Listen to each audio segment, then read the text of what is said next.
Hello everyone, मेरा नाम है राहुल और आप देखें साहित्य परिवार। तो दोस्तों, साहित्य परिवार में आप सभी लोग का स्वागत है। आज है प्रैक्टिस सेट की क्लास 20। आज है प्रैक्टिस सेट की क्लास 20। मैं आपको बता दूं कि इसमें डेली 25 क्वेश्चन होते हैं PYQ के, और पूरे व्याख्या के साथ इसमें बताया जाता है, समझाया जाता है। ठीक ना। तो ये आपके लिए, आपके एग्ज़ाम के लिए बहुत ज़्यादा महत्वपूर्ण है, तो प्लीज़ आप इसको पूरा देखिएगा। तो बिना देर के हुए चलिए हम लोग क्वेश्चन को शुरू करते हैं। Question number 26। इसके पहले मैं बता दूं कि इसके पहले 25 क्वेश्चन हम लोगों ने कर लिया है, और ये जो प्रश्न है वो जुलाई 2016 में जो एग्ज़ाम हुआ था उसी के क्वेश्चन यहाँ पे रखे गए हैं। ठीक, तो 25 क्वेश्चन हो गया था। आज हम लोग क्वेश्चन नंबर 26 से शुरू करेंगे। लिखा है कि सूरज के सातवां घोड़ा के लेखक हैं ए धर्मवीर भारती, बी कमलेश्वर, सी राजेंद्र यादव और डी मोहन राकेश। सूरज का सातवां घोड़ा के लेखक कौन है? तो इसका आंसर क्या होगा? तो इसका आंसर होगा ऑप्शन ए धर्मवीर भारती। इनका दो बहुत ही फेमस उपन्यास है। एक है मतलब गुनाहों का देवता, और एक है ये सूरज का सातवां घोड़ा। सूरज का सातवां घोड़ा की अगर बात करें तो इसका प्रकाशन वर्ष है 1952।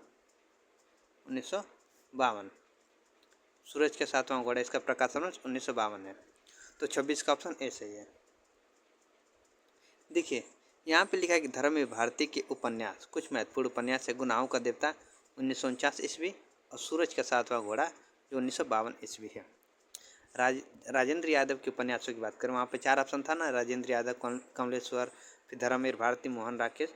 तो राजेंद्र यादव के उपन्यास भी देख लेते हैं साथ ही साथ। इनके कुछ उपन्यास है। प्रेत बोलते हैं 1952 ईस्वी, उखड़े हुए लोग 1956 ईस्वी, उल्टा 1958 ईस्वी, सह और मात 1959 ईस्वी, 1 इंच मुस्कान 1963 ईस्वी, अनदेखे अनजाने पुल 1963, और मंत्रविद 1967 ईस्वी। ये राजेंद्र यादव के उपन्यास हैं। देखिए, इसकी एक ट्रिक है, मतलब कि मैंने मतलब कि अपने हिसाब से इसको बनाया है। तो आप लोग को अगर अच्छा लगे तो ठीक है, नहीं तो मतलब कि इग्नोर कर सकते हैं इस ट्रिक को। लेकिन मैं बता देता हूँ, ट्रिक है कि प्रेत उखड़ा उल्टा सह देते, मुस्कान पुल पर मंत्र पढ़ते। प्रेत उखड़ा उल्टा सह देती, मुस्कान पुल पर मंत्र पढ़ते। देखो, प्रेत उखड़ा की अगर बात करें तो प्रेत उखड़ा का मतलब कि इसमें 2 उपन्यास है। कौन कौन से है? एक प्रेत बोलते हैं और उखड़े हुए लोग उल्टा सह देती, मतलब उल्टा और सह और मात, ये 2 उपन्यास इसमें। मुस्कान पुल पर मंत्र पढ़ती, मुस्कान पुल पर अगर मंत्र पढ़ती है तो मतलब कि देखो 1 इंच मुस्कान, इसमें आता है 1 इंच मुस्कान कहाँ पे? पुल पे। तो अनदेखे अनजाने पुल पे, और मंत्र पढ़ती मतलब मंत्रविद। ये राजेंद्र यादव के उपन्यासों की एक ट्रिक है। अगर अच्छी लगी हो तो प्लीज़ इसको लाइक करिएगा। कमलेश्वर के उपन्यासों की बात करें तो इनके प्रमुख उपन्यास है एक सड़क 57 गलियाँ, जिसका प्रकाशन वर्ष 1957 है, डाक बंगला 1959 ईस्वी, लौटे हुए मुसाफिर 1961 ईस्वी, समुद्र में खोया हुआ आदमी 1967 ईस्वी, और काली आंधी 1974 ईस्वी, आगमे अतीत 1976 ईस्वी, तीसरा आदमी 1976 ईस्वी, वही बात 1980 ईस्वी, और सुपहर दोपहर शाम 1982 ईस्वी, रेगिस्तान 1988 ईस्वी, और कितने पाकिस्तान सन 2000 में इनका प्रकाशन है। कितने पाकिस्तान का। ये किसके उपन्यास है? कमलेश्वर के उपन्यास है। देखिए, महत्वपूर्ण उपन्यास है कमलेश्वर के। कितने पाकिस्तान को कई बार पूछ भी चुका है। एक सड़क 57 गलियाँ, ये भी उपन्यास पूछ चुका है कि किसका है और इसका प्रकाशन वर्ष क्या है। तो जो मैं बता रहा हूँ उसका स्क्रीनशॉट आप लोग लेते चलिएगा। मोहन राकेश की अगर बात करें तो इनका उपन्यास कौन कौन सा है? अंधेरे बंद कमरे 1961 ईस्वी, न आने वाला कल 1968 ईस्वी, और अंतराल 1972 ईस्वी। ठीक।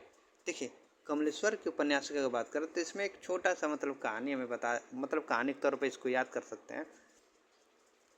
मतलब कि इसको एक ट्रिक है कहानी के तौर पर याद करने की कमलेश्वर के उपन्यासों की। कमलेश्वर एक सड़क 57 गलियों से होते हुए डाक बंगला पहुँचे। कहाँ पहुँचे? डाक बंगला पहुँचे। वहाँ पर लौटे हुए मुसाफिरों से बात की। समुद्र में खोया हुआ आदमी है जो काली आंधी को देखकर आगामी अतीत के बारे में सोच रहा था, और वही बात तीसरे आदमी से बताई।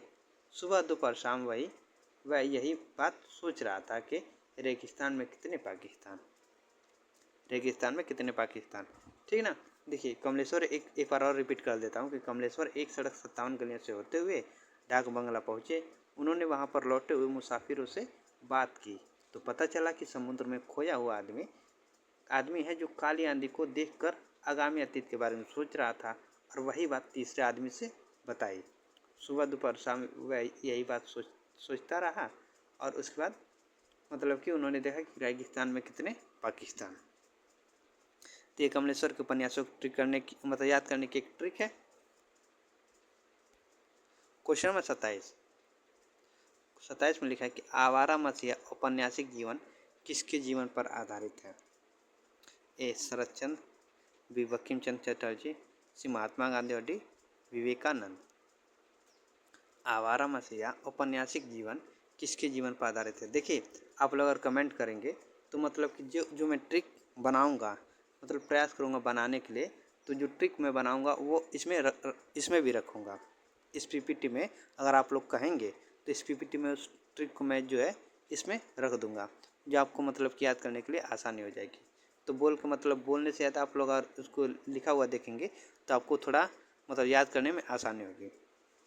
तो आवारा मसीहा औपन्यासिक जीवन किसके जीवन पर आधारित है, तो किसके जीवन पर है, तो वह है शरत चंद्र के। ऑप्शन ए सही है, ऑप्शन ए सही है। देखो जी आवारा मसीहा उपन्यास जो है ये किसका है, ये मतलब कि आवारा मसीहा जो है किसका है, तो ये जो है इनका है विष्णु प्रभाकर का, विष्णु प्रभाकर का ये आवारा मसीहा। ये किसके जीवन पर आधारित है, तो शरत चंद्र के जीवन पर आधारित है। शरत चंद्र कौन है, एक प्रसिद्ध बंगाली लेखक थे, इनके जीवन पर आधारित है। इस उपन्यास में देखो जो आवारा मसीहा उपन्यास में बताया गया है कि शरत चंद्र के बचपन से लेकर उनके लेखन जीवन तक के सफ़र को बहुत ही भावुक और रोचक तरीके से दिखाया गया है इस उपन्यास में, आवारा मसीहा उपन्यास में। ठीक ना। आवारा मसीहा जिसका प्रकाशन वर्ष 1974 है, इसके मतलब कौन है, जीवनीकार विष्णु प्रभाकर है।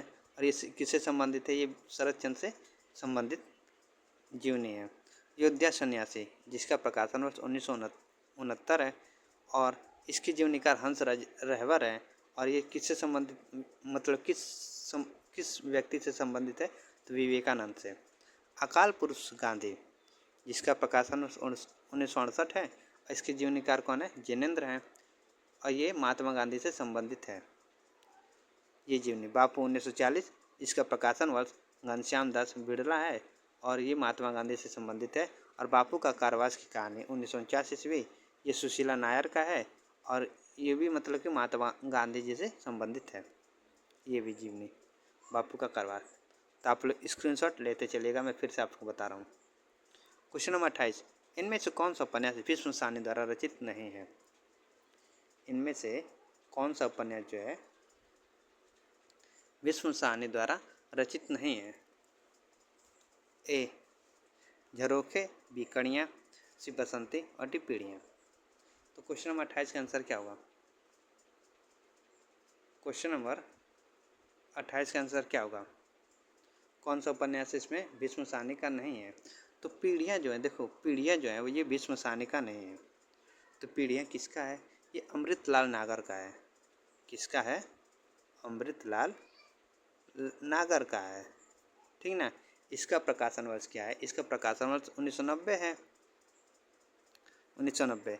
और ये तीनों किसके, ये तीनों भीष्म साहनी के, झरोखे, कड़ियाँ, बसंती, ये तीनों के तीनों उपन्यास जो है ये भीष्म साहनी के हैं, भीष्म साहनी के हैं। ठीक। देखिए यहाँ पे अमृतलाल नागर के उपन्यास लिखे गए हैं। कौन कौन से उनके उपन्यास हैं, महाकाल जिसका प्रकाशन वर्ष 1974 है। इम्पोर्टेंट है, कई बार पूछा भी गया है, कई बार मतलब पूछा गया, इनके उपन्यास पूछे जाते हैं एग्जाम में। तो महाकाल 1947, सेठ बांकेलाल 1955, बूंद और समुद्र 1956 ईस्वी, शतरंज के मुहरे 1959 ईस्वी, सुहाग की नुपुर 1960 ईस्वी, अमृत और विष 1966 ईस्वी, सात घूंघट वाला मुखड़ा 1968 ईस्वी, एकदा नेमी सारण 1972 ईस्वी और मानस का हंस 1972 ईस्वी, नाचो बौद्ध गोपाल 1978 ईस्वी, खंजन नयन 1981 ईस्वी, बिखरे तिनके 1982, अग्निगर्भा 1983 ईस्वी, करवट 1985 ईस्वी और पीढ़ियाँ पीढ़ियाँ लिखा था ना 1990 ईस्वी। अब भीष्म साहनी के उपन्यासों को देख लेते हैं कि झरोखा 1967, कणिया 1970, तमस 1973, बसंती 1980, मायादास की माणी 1988, कुंतो 1993, नीलू नीलिमा नीलोफर सन 2000 ईस्वी। तो ये अमृतलाल नागर के और भीष्म साहनी के प्रमुख उपन्यास हैं। इसका ट्रिक बनाना थोड़ा भूल गया था, ठीक है ना, तो इसीलिए नहीं बन पाया है। आप लोग जितना मतलब लाइक करेंगे, सब्सक्राइब करेंगे और शेयर करेंगे, उतना मैं मतलब कि क्वेश्चन को और ही आसान तरीके से बनाता रहूँगा, जिससे आपको याद करने में ज़्यादा दिक्कत ना हो। नागार्जुन द्वारा रचित मछुआरे की जीवन पर आधारित उपन्यास है। ए बूंद और समुद्र, बी वरुण के बेटे, सी सागर लहरें और मनुष्य, डी डूब। नागार्जुन द्वारा रचित मछुआरों के जीवन पर आधारित उपन्यास कौन सा है? तो वो कौन सा है? तो वो है वरुण के बेटे। वरुण के बेटे ऑप्शन बी है। इसका प्रकाशन वर्ष क्या है? 1957 है। 1957 है। इसमें जो मतलब कि इसमें मिथिला के मछुआरों के संघर्ष की कथा है। मिथिला के मछुआरों की संघर्ष की कथा इसमें बताई गई है। 1957। देखो, वरुण के बेटे किसका? नागार्जुन का। मिथिला के मछुआरों के संघर्ष की कथा है सागर लहरें और मनुष्य, जिसका प्रकाशन वर्ष 1956 है। किसका? उदय शंकर भट्ट का है। मुंबई के वर्सोवा मछुआरे की जिंदगी का चित्रण है। बूंद और समुद्र, ये अमृतलाल नागर का है, जिसका प्रकाशन वर्ष 1956 है। लखनऊ के चौक के रूप में भारत की विभिन्न छवि का चित्रण है। और डूब, जिसका प्रकाशन वर्ष 1971 है, और इसके लेखक हैं वीरेंद्र जैन। और इसमें जो है मध्य प्रदेश के पिछड़े पहाड़ी अंचल की पीड़ा का चित्रण है। क्वेश्चन नंबर 30, माटी की मूर्तें के लेखक हैं। ए जगदीश चंद्र माथुर, बी विष्णु प्रभाकर, सी राम वृक्ष बेनीपुरी और डी पद्म सिंह शर्मा। तो माटी की मूर्तें के लेखक कौन है? तो वो है राम वृक्ष बेनीपुरी।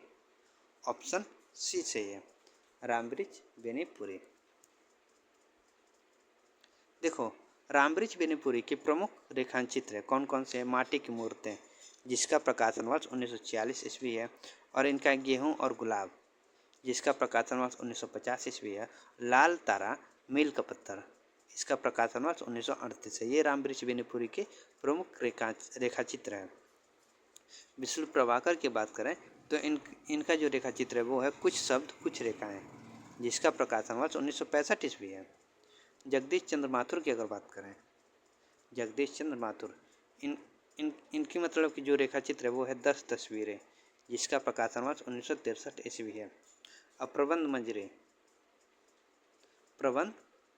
मंजरी, इनका रेखाचित्र है पद्म पराग, जो 1929 ईस्वी है। पद्म सिंह शर्मा।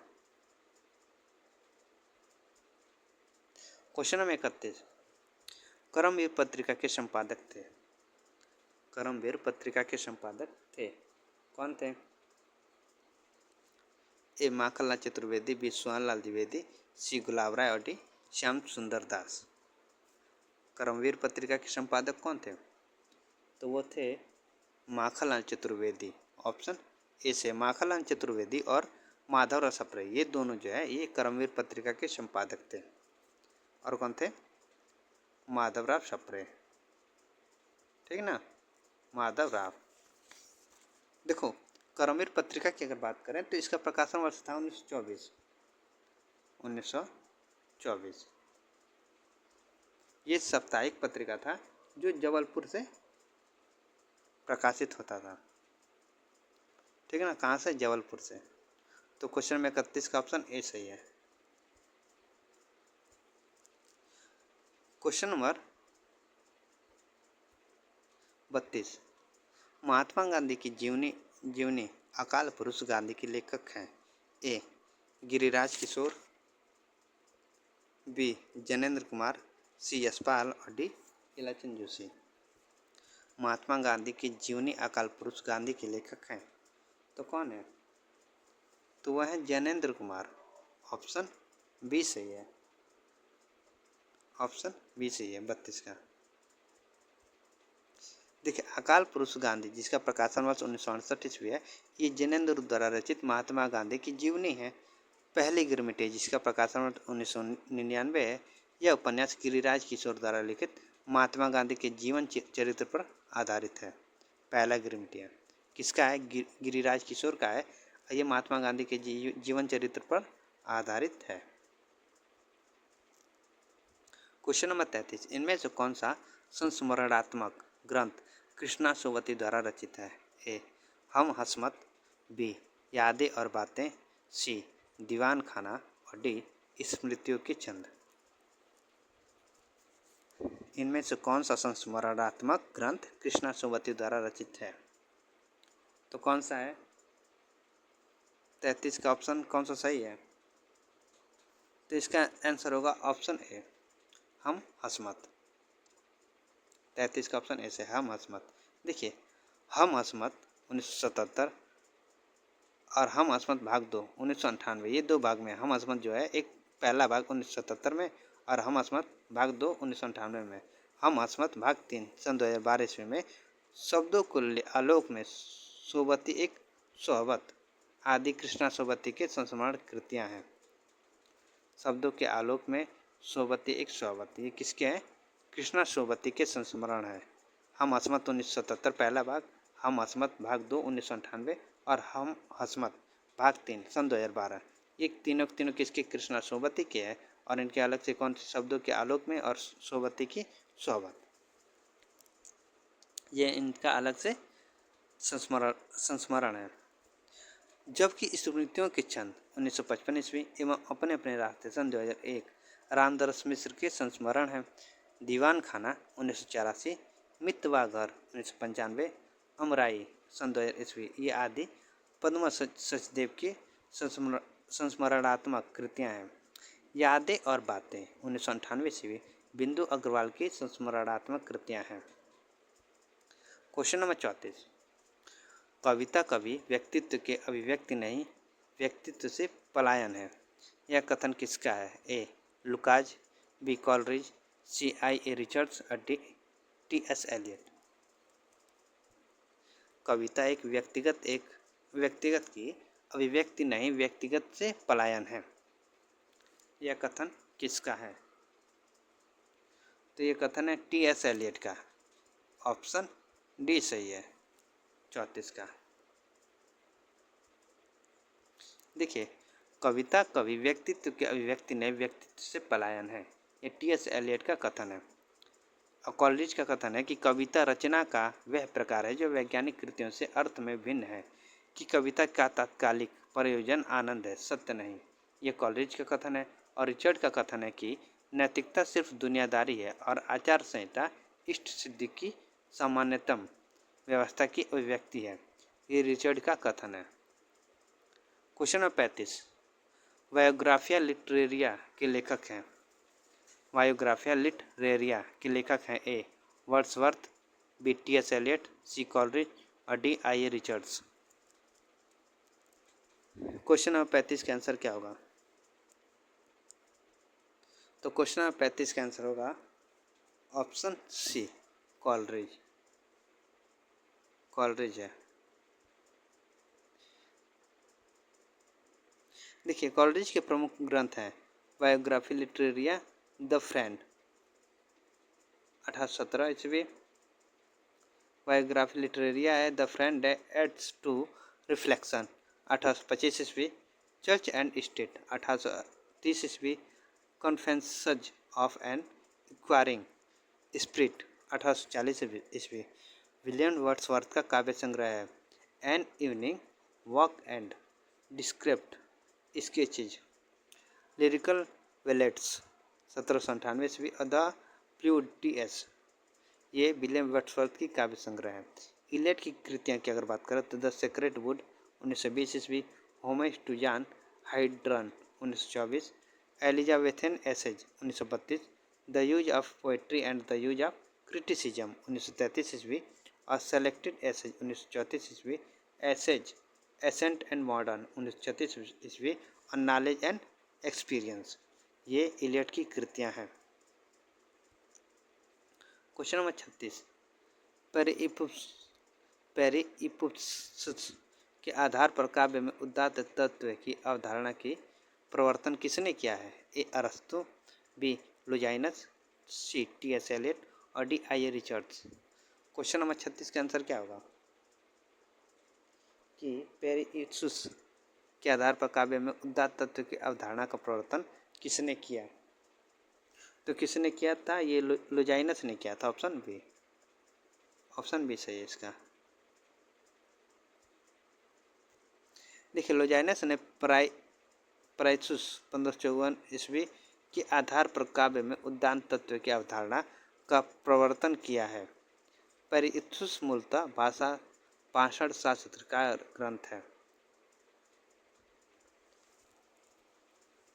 ने कहा कि उदात्त महान आत्मा की प्रतिध्वनि है। लुजाइनस ने उदात्त को परिभाषित करते हुए लिखा है कि उदात्त अभिव्यंजना का प्रकर्ष और वैशिष्ट्य है। लुजाइनस उदात्त के 5 स्रोत मानते हैं। लुजाइनस जो है उदात्त के स्रोत मानते हैं 5। कौन कौन से हैं? पहला है महान विचारों की उद्भावना की क्षमता। दूसरा एक प्रबल एवं संत प्रेरित भाव। तीसरा है कि अलंकारों का समुचित प्रयोग जिसमें विचार अलंकार और शब्द अलंकार हो। और चौथा है कि भव्य पद योजना, इसमें शब्द चयन, बिंब विधान और शैलीगत परिष्कार अंतर्भूत है। रचना की गरिमा और उत्कर्ष का समुचित प्रभाव। ये लुजाइनस उदात्त के 5 स्रोत मानते हैं। Question number 37। श्रेष्ठ कविता प्रबल मनोवेगों का सहज उच्छलन है, किंतु इसके पीछे कवि का विचारशीलता और गहन चिंतन होना चाहिए। यह विचार किस पाश्चात्य चिंतक का है? ए कॉलरिज का, बी क्रोचे, सी लेविस और डी वर्ड्सवर्थ का। क्वेश्चन नंबर 37 का आंसर क्या होगा? यह विचार किस पाश्चात्य चिंतक का है? तो वह वर्ड्सवर्थ का। ऑप्शन डी सही है 37 का। देखिए, श्रेष्ठ कविता प्रबल मनोवेगों का सहज उच्छलन है, किंतु इसके पीछे कवि की विचारशीलता और गहन चिंतन होना चाहिए। ये वर्ड्सवर्थ का कथन है। और इसका यहाँ पे कॉलरिज का कथन है कि कविता रचना का वह प्रकार है जो वैज्ञानिक कृतियों से इस अर्थ में भिन्न है कि उसका तत्कालीन प्रयोजन आनंद है, सत्य नहीं, और रचना के अन्य सभी प्रकारों से उसका अंतर यह है कि संपूर्ण से वही आनंद प्राप्त होना चाहिए जो उसके प्रत्येक अव्यय से प्राप्त होने वाली स्पष्ट संतुष्टि के अनुरूप हो। ये कॉलरिज का कथन है। Question number 38। नया साहित्य नए प्रश्न ग्रंथ के लेखक हैं। ए नगेंद्र, बी शांतिप्रिय द्विवेदी, सी नंद दुलारे वाजपेयी और D Hazari Prasad Dwivedi. Question number 38 का आंसर क्या होगा? नया साहित्य नए प्रश्न ग्रंथ के लेखक कौन है? तो वह है नंद दुलारे वाजपेयी। ऑप्शन सी सही है 38 का। यहाँ पे नंद दुलारे वाजपेयी के कुछ यहाँ पे ग्रंथ लिखे गए हैं, उसको देख लेते हैं। हिंदी साहित्य 20वीं शताब्दी 1942 ईस्वी, जयशंकर प्रसाद 1940 ईस्वी, प्रेमचंद आधुनिक साहित्य 1950, महाकवि सूरदास 1952, नया साहित्य नए प्रश्न 1955, महाकवि निराला 1965, नई कविता 1973, कवि सुमित्रानंदन पंत 1976, रस सिद्धांत 1977, साहित्य का आधुनिक युग 1978, आधुनिक साहित्य सृजन और समीक्षा 1978, रीति और शैली 1979। ये नंद दुलारे वाजपेयी के कुछ आलोचनात्मक ग्रंथ हैं। Question number 39। प्रतिभा का संबंध किससे है? प्रतिभा का संबंध किससे है? ए काव्य हेतु से, बी काव्य स्वरूप से, सी काव्य प्रयोजन से और डी काव्य लक्षण से। प्रतिभा का संबंध किससे है? तो वह काव्य हेतु से। ऑप्शन ए सही है काव्य हेतु से। 39 का ऑप्शन ए सही है। देखो, काव्य हेतु के बारे में हम लोग पढ़ेंगे आगे। तो काव्य हेतु होता क्या, उसको पहले देखते हैं कि हेतु शब्द का अर्थ है हेतुर्ना या कारणा, अर्थात हेतु कारण को कहते हैं। हेतु क्या है? हेतु क्या कहते हैं? हेतु कारण को कहते हैं। अतः काव्य हेतु का अर्थ है काव्य की उत्पत्ति का कारण, किसी व्यक्ति में काव्य रचना का सामर्थ्य उत्पन्न कर देने वाला कारण काव्य हेतु कहलाता है। मतलब किसी व्यक्ति के अंदर व्यक्ति के अंदर काव्य रचना का जो सामर्थ्य उत्पन्न कर दे उसे हम क्या कहते हैं, वो उसे काव्य हेतु कहलाता है। वो भारतीय काव्य शास्त्र में काव्य हेतु के 3 भेद बताए गए हैं।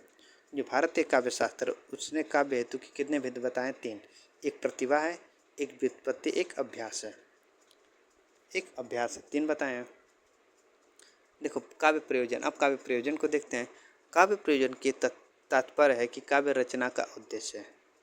काव्य प्रयोजन का क्या तात्पर्य है? काव्य रचना का उद्देश्य। वस्तुतः काव्य प्रयोजन काव्य प्रेरणा से अलग है, क्योंकि काव्य प्रेरणा का अभिप्राय है काव्य की रचना के लिए प्रेरित करने वाले तत्व, जबकि काव्य प्रयोजन का अभिप्राय है कि काव्य रचना के अंतर्गत प्राप्त होने वाले लाभ। आचार्य भरत मुनि के अनुसार काव्य प्रयोजन 8 प्रकार के होते हैं।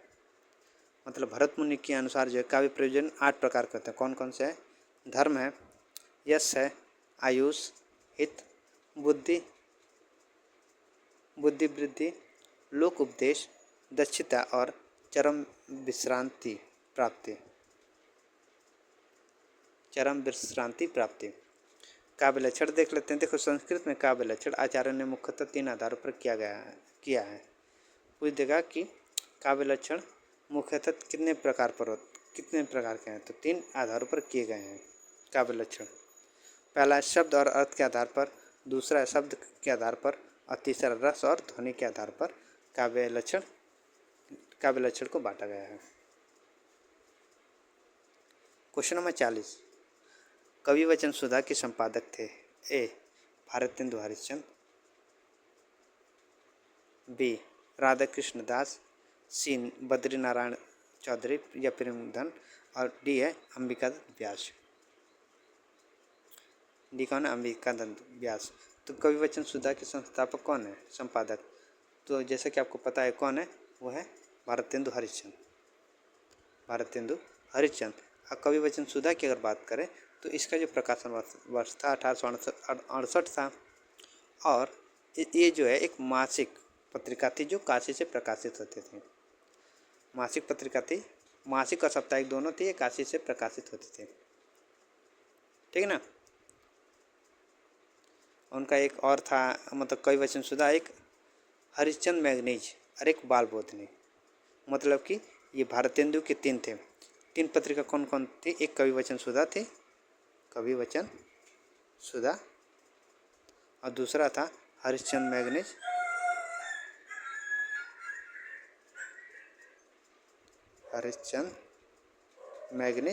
और तीसरा था इनका बाल बोधनी। ये तीनों पत्रिका किसकी थी? इन्हीं की थी। ठीक ना, इन्हीं की थी। इसका प्रकाशन वर्ष की बात करें 1868 था। इसका जो प्रकाशन वर्ष था 1873 था, और इसका जो प्रकाशन वर्ष था 1874 था। 1874। पहले कवि वचन सुधा, उसके बाद हरिश्चंद्र मैगनीज, उसके बाद थे बाल बोधनी। ठीक। और तीनों की तीनों पत्रिका जो है काशी से प्रकाशित होते थे। तीनों की तीनों पत्रिका, तीनों किसकी थी? भारतेंदु हरिश्चंद्र की थी। क्वेश्चन नंबर 41 में लिखा है कि रचना काल के आधार पर निम्नलिखित रचनाओं को सही अनुक्रम है। रचना काल के आधार पर निम्नलिखित रचनाओं को सही अनुक्रम कौन सा है? देखिए इसका आंसर जो है लगभग में कोई सही नहीं है मेरे हिसाब से, क्योंकि देखिए ज्ञानदीप 1619 था। 1619 प्रेम रतन, इसका प्रकाशन वर्ष लगभग में कंफर्म नहीं है, तो इसीलिए इसी का प्रकाशन वर्ष जब कंफर्म नहीं था तो इसीलिए क्या किया यूजीसी ने कि इस प्रश्न का जो है मतलब कि आंसर सही कंफर्म नहीं बताया, और उसने माना था कि इसका जो आंसर होगा ए होगा, जो कंफर्म नहीं है। प्रेम रतन का प्रकाशन वर्ष नहीं, मतलब कहीं कहीं कुछ देता है, कहीं कहीं कुछ दे देता है, तो ये इसीलिए गलत है। हंस जवाहिर की अगर बात करें तो इसका प्रकाशन वर्ष 1731 है, 1731। और इंद्रावती की अगर बात करें तो इसका प्रकाशन वर्ष 1744 है, 1744। देखिए ये तो गलत है, ए नहीं है, गलत है क्यों, प्रेम रतन का ये भी गलत है। प्रेम रतन का 1931 नहीं, ये हंस जवाहिर का है, 1931 है। यहाँ पे थोड़ा टाइपिंग मिस्टेक होगा। ज्ञानदीप का 1619 ईस्वी है, शेख नबी की है। प्रेम रतन का जो है इसका प्रकाशन वर्ष नहीं पता है, इसका प्रकाशन वर्ष नहीं पता है। ठीक, हंस जवाहिर की अगर बात करें तो इसका प्रकाशन वर्ष 1731 था, इसका प्रकाशन वर्ष 1731 है। ये कासिम शाह, हंस जवाहिर के रचनाकार कौन है, ये हंस जवाहिर के रचनाकार है कासिम शाह हैं। और इंद्रावती की बात करें तो इसका प्रकाशन वर्ष 1744 है, और ये नूर मोहम्मद का है। ये किसका है, नूर मोहम्मद का। और अनुराग बासरी की अगर बात करें तो ये भी एक रचना है, इसका प्रकाशन वर्ष 1764 है, और इसके रचनाकार कौन है, नूर मोहम्मद है। थोड़ा टाइपिंग इधर उधर हो गया तो इसके लिए हम क्षमा चाहते हैं। इसका स्क्रीनशॉट नहीं लीजिए आप लोग ना। क्वेश्चन नंबर 42, रचना काल के आधार पर निम्नलिखित रचनाओं का सही अनुक्रम है। रचना काल के आधार पर निम्नलिखित रचनाओं का सही अनुक्रम कौन सा है, तो इसका सही अनुक्रम होगा चंदायन, ऑप्शन बी होगा मृगावती, उसके बाद मधुमालती, उसका चित्रावली। चंदायन की अगर बात करें तो इसका प्रकाशन 1379 है, 1379। मृगावती की अगर बात करें तो इसका प्रकाशन वर्ष 1503 है। किसका, मृगावती, कुतुबन का है। अगर आप लोगों ने आदिकाल वाली क्लास नहीं पढ़ी तो आप लोग उसको देखिएगा, और उसको पढ़ेंगे तो आप उसको देखेंगे तो आपको आदिकाल की मतलब बहुत से क्वेश्चन आप लोग आसानी से कर सकते हैं। आदिकाल के क्वेश्चन को मैंने 100 मतलब एक क्लास में 100 क्वेश्चन और दूसरे क्लास में 100 क्वेश्चन वाली जो है क्लास इसी पर अपलोड किया, तो आप लोग प्लीज़ उसको भी जाके देख लीजिएगा। आदिकाल के उसको भी वहाँ पे व्याख्या के साथ मैंने बताया है आदिकाल को, ठीक ना। तो एक क्वेश्चन जो है आज नहीं तो कल अपलोड कर दूंगा, तो आप लोग उसको भी देख लीजिएगा। आदिकाल के 300 क्वेश्चन मतलब कि महत्वपूर्ण है, तो उसको मतलब कि मैं फर्स्ट सेकंड थर्ड क्लास में ले रहा हूँ, मतलब कि अपलोड कर रहा हूँ उस पर। तो 2 क्लास अपलोड हो गई, 1 क्लास अभी बाकी है, तो 1 क्लास किसी दिन अपलोड कर दूंगा मैं। मधुमालती की अगर बात करें तो इसका प्रकाशन 1545 है, और इसके लेखक कौन है, मंझन है। और चित्रावली की बात करें तो इसका जो प्रकाशन वर्ष है 1613 है, और इसकी जो रचनाकार हुआ है उस्मान है। तो ऑप्शन बी सही है 42 का। चंदायन 1379 ईस्वी, मुल्ला दाऊद, मृगावती 1503 ईस्वी, कुतुबन की, मधुमालती 1545 मंजन की, और चित्रावली 1613 ईस्वी उस्मान की। क्वेश्चन नंबर 43, जन्म काल के आधार पर निम्नलिखित रचनाकारों का सही अनुक्रम है। जन्म काल के आधार पर निम्नलिखित रचनाओं का सही अनुक्रम कौन सा है, तो वो होगा ऑप्शन सी, केशवदास, सेनापति, चिंतामणि और भूषण। केशवदास की अगर बात करें तो इनका जो मतलब जन्म काल है 1555, केशवदास का जन्म जो है 1555, सेनापति 1584, चिंतामणि की अगर बात करें तो इनका है 1609, जो मैंने पहले 1609 है। और भूषण की अगर बात करें तो 1613, ये इनका जीवन वर्ष है, ठीक है ना। तो 1555, 1584, 1609 और 1613। देख केशवदास 1555 से 1617 तक इनका जीवन काल था। सेनापति की बात करें तो 1584 से 1688 तक इनका जीवन काल था। चिंतामणि 1609 से 1685 तक, और भूषण की बात करें तो 1613 से 1715 तक, ठीक। क्वेश्चन नंबर 44, जन्म काल के आधार पर निम्नलिखित कवियों का सही अनुक्रम है। जन्म काल के आधार पर मतलब कि निम्नलिखित कवियों का सही अनुक्रम लगाना है, तो कौन सा सही है, तो इसका सही है ऑप्शन सी, भारतेंदु हरिश्चंद्र पहले होगा, उसके बाद होंगे बद्री नारायण चौधरी या प्रेमधन, उसके बाद प्रताप नारायण मिश्र, उसके बाद जगमोहन। भारतेंदु की बात करें तो इनका जन्म जो है 1850 ईस्वी। बद्री नारायण की बात करें तो इनका जन्म 1855 ईस्वी। प्रताप नारायण मिश्र की बात करें तो इनका है 1856 ईस्वी। और जगमोहन 1857। 1857। तो 50, 55, 56, 57। ठीक, जन्मकाल के आधार पर ये सही ऑप्शन सी। हरिश्चंद्र, भारतेंदु हरिश्चंद्र की अगर बात करें तो इनका जीवन काल था 1850 से 1885 ईस्वी। उसके बाद बद्री नारायण चौधरी या प्रेम गानी की बात करें तो 1855 से 1923 ईस्वी। प्रताप नारायण मिश्र की बात करें तो 1856 से 1894 ईस्वी। और जगमोहन सिंह की अगर बात करें तो 1857 से 1899 ईस्वी। ठीक, क्वेश्चन नंबर 55, जयशंकर प्रसाद की निम्नलिखित काव्य कृतियों का सही अनुक्रम है। जयशंकर प्रसाद की निम्नलिखित काव्य कृतियों का सही अनुक्रम इनमें से कौन सा है? तो कौन सा इनमें से है? तो देखिए, कानन कुसुम, झरना, आंसू और लहर, ये ऑप्शन डी। कानन कुसुम की अगर बात करें तो इसका प्रकाशन वर्ष 1913। कानन कुसुम 1913। झरना, झरना की अगर बात करें तो 1918। 1918। आंसू 1925 और लहर 1933। 1913 कानन कुसुम, 1918 झरना, 1925 आंसू और 1933 ये क्या लहर, और 1935 क्या कमायनी है। देखिए, जयशंकर प्रसाद की काव्य कृतियों का सही अनुक्रम है उर्वशी, इसका प्रकाशन वर्ष 1909 है। वन मिलन 1909, प्रेम राज्य 1909 ईस्वी, अयोध्या का उद्धार 1910, शोकोच्छ्वास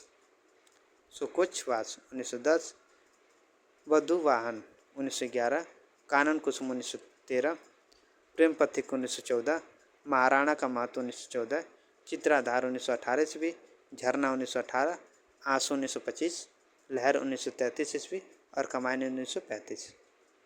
ठीक, ये जयशंकर प्रसाद की प्रमुख काव्य कृतियाँ हैं। जन्मकाल के आधार पर निम्नलिखित कवियों का सही अनुक्रम। जन्मकाल के आधार पर निम्नलिखित कवियों का सही अनुक्रम, तो इसका ऑप्शन कौन सा सही होगा? देखिए, अगर कवियों का सही अनुक्रम पूछ रहा है और जो मैं बता रहा हूँ आपको, तो उसको आप लोग याद करते हुए चलिएगा। क्यों? क्योंकि पूछता भी है कि कवियों का सही अनुक्रम कौन सा है। तो आपको अगर कोई भी मतलब कि 2, 4, 10 अगर याद भी रहेगा तो आप लोग क्वेश्चन को कर सकते हैं। मतलब कि अगर कवियों के जन्म काल आपको याद रहेगा तो आप क्वेश्चन को आसान से कर सकते हैं, और ऐसे क्वेश्चन पूछे भी जाते हैं, बहुत हैं। तो 46 का आंसर क्या होगा? तो 46 का आंसर होगा ऑप्शन सी, नागार्जुन, भवानी प्रसाद मिश्र, त्रिलोचन और नरेश मेहता। नागार्जुन की बात करें तो इनका जो है जन्म हुआ था 1911 में, भवानी प्रसाद का हुआ था 1913 में, त्रिलोचन का हुआ था 1917 में, और नरेश मेहता को हुआ था सन 1924 में, 1924 ईस्वी। तो 1911 में नागार्जुन, भवानी प्रसाद मिश्र 1913 में, त्रिलोचन 1917 में और नरेश मेहता 1924 में।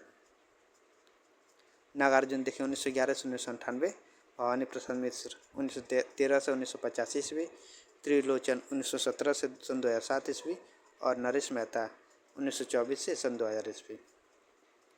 ठीक ना। क्वेश्चन नंबर 47 पे चलते हैं। क्वेश्चन नंबर 47 में है कि प्रकाशन वर्ष के अनुसार भीष्म साहनी के नाटकों का सही अनुक्रम है।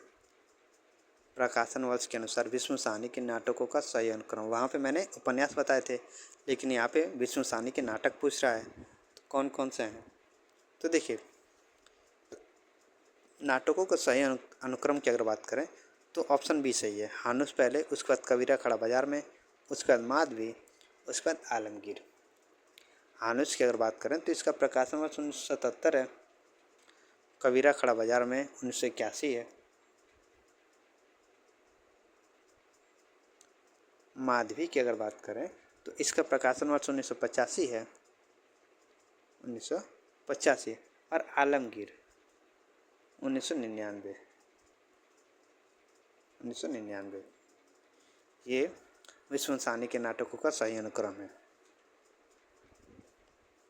देखिए, भीष्म साहनी के नाटकों का सही अनुक्रम, हानुस 1977 ईस्वी, कबीरा खड़ा बाजार 1981 ईस्वी, माधवी 1985, मुआवजा 1993, रंग दे बसंती चोला 1998 और आलमगीर 1999।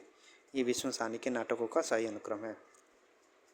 क्वेश्चन नंबर 48, कथा वस्तु का प्रधान फल की प्राप्ति की ओर अग्रसर कराने वाले चमत्कारपूर्ण अंश को अर्थ प्रकृति कहा जाता है। इन 5 अर्थ प्रकृति का सही अनुक्रम है। इनका सही अनुक्रम कौन सा है? तो सही अनुक्रम है ऑप्शन डी, बीज, बिंदु, पताका, प्रकृति और कार्य। बीज, बिंदु, पताका, प्रकृति और कार्य।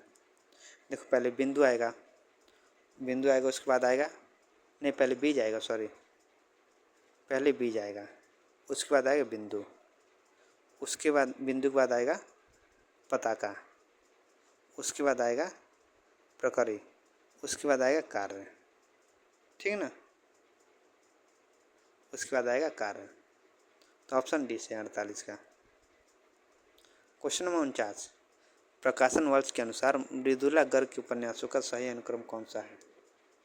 मृदुला गर्ग के उपन्यासों का सही अनुक्रम कौन सा है 49 का? तो सही उपन्यास है उसके हिस्से में धूप।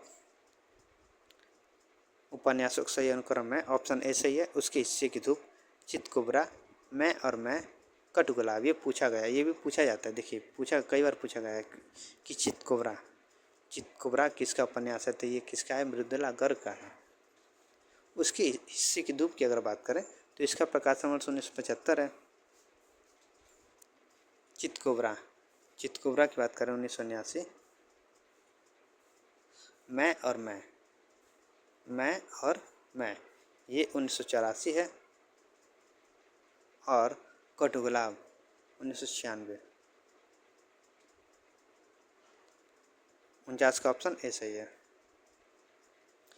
देखिए मृदुला गर्ग के उपन्यासों का सही अनुक्रम है उसके हिस्से की धूप 1975, वंशज 1976, चितकोबरा 1979, अनित्य है, फिर मैं और मैं 1984 है, कटगुलाब 1996। ये मृदुला गर्ग के प्रमुख उपन्यास हैं। क्वेश्चन नंबर 50, प्रकाशन वर्ष के आधार पर जयशंकर प्रसाद की कहानी संग्रहों का सही अनुक्रम है। प्रकाशन वर्ष के आधार पर जयशंकर प्रसाद की कहानी संग्रहों का सही अनुक्रम कौन सा है? तो इसका आंसर होगा ऑप्शन बी, छाया, प्रतिध्वनि, आकाशदीप और इंद्रजाल। छाया की अगर बात करें तो इसका प्रकाशन वर्ष 1912 है। छाया 1912, प्रतिध्वनि 1926, आकाशदीप 1929 और इंद्रजाल 36। ये जयशंकर प्रसाद के प्रमुख कहानी संग्रह हैं। ठीक, देखिए छाया 1912 ईस्वी, प्रतिध्वनि 1926 ईस्वी, आकाशदीप 1929, आंधी 1931 और इंद्रजाल 1936 ईस्वी। तो ये थे आज के 25 क्वेश्चन। अगर अच्छा लगा तो प्लीज़ आप लोग लाइक करेगा, शेयर करेगा, सब्सक्राइब करेगा। मैं आपको ऐसे और क्वेश्चन लेकर आता रहूँगा जो आपके मतलब कि एग्ज़ाम के लिए बहुत ज़्यादा महत्वपूर्ण रहेगा। और ऐसे मतलब कि क्वेश्चन को आप लोग देखते रहेंगे, प्रैक्टिस करते रहेंगे तो आपको एग्ज़ाम के लिए बहुत ज़्यादा मतलब कि महत्वपूर्ण तो रहेगा ही, साथ में साथ आपकी प्रैक्टिस बनती रहेगी। तो आज के लिए इतना ही, धन्यवाद।